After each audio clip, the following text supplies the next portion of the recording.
ತಮಗೆ ಗೊತ್ತಿರೋ ಹಾಗೆ ಸಕಲೇಶಪುರ ತಾಲೂಕು, ಆಲೂರು ಮತ್ತು ಬೇಲೂರು ತಾಲೂಕುಗಳಲ್ಲಿ ಆಡಾನೆ ಕಾಟ ಅತಿಯಾಗಿ ಹೆಚ್ಚಿರ್ತದೆ. ಎಲ್ರಿಗೂ ಗೊತ್ತಿರತಕ್ಕಂಥ ವಿಚಾರ.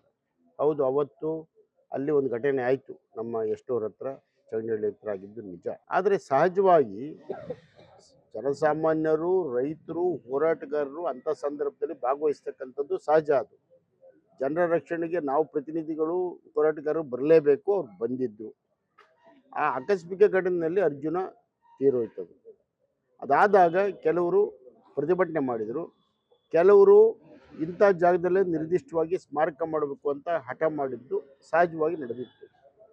ಆದರೆ ಆ ಸಮಯದಲ್ಲಿ ಸುಮ್ಮನಿದ್ದಂಥ ಅರಣ್ಯ ಇಲಾಖೆಯವರು ಮತ್ತು ಪೊಲೀಸ್ನವರು ಯಾವುದೇ ರೀತಿಯ ಒಂದು ಮಾಹಿತಿ ಕೊಡದೆ ಹೋರಾಟಗಾರರಿಗೆ ಅಥವಾ ಮತ್ತು ತಪ್ಪು ಮಾಡಿದರೋ ಸೇರಿ ಆಮೇಲೆ ಅದು ಇದ್ದಕ್ಕಿದ್ದಾಗೆ ಕೇಸ್ ಹಾಕಿ ಈಗ ನ್ಯಾಯಾಲಯದ ಮೂಲಕ ಸಮನ್ಸ್ ಬಂದಿದೆ. ಈಗ ಇದು ಖಂಡಿತ ರೈತರನ್ನ ಮತ್ತು ಹೋರಾಟಗಾರರನ್ನ ಹತ್ತಿಕ್ಕುವಂತಹ ಕೆಲಸ, ಅವರ ಹಕ್ಕನ್ನು ಕಸಿಯುವಂತಹ ಕೆಲಸ, ಅವರನ್ನು ಸುಮ್ಮನಿರಿಸುವಂತಹ ಕೆಲಸ ಇದು.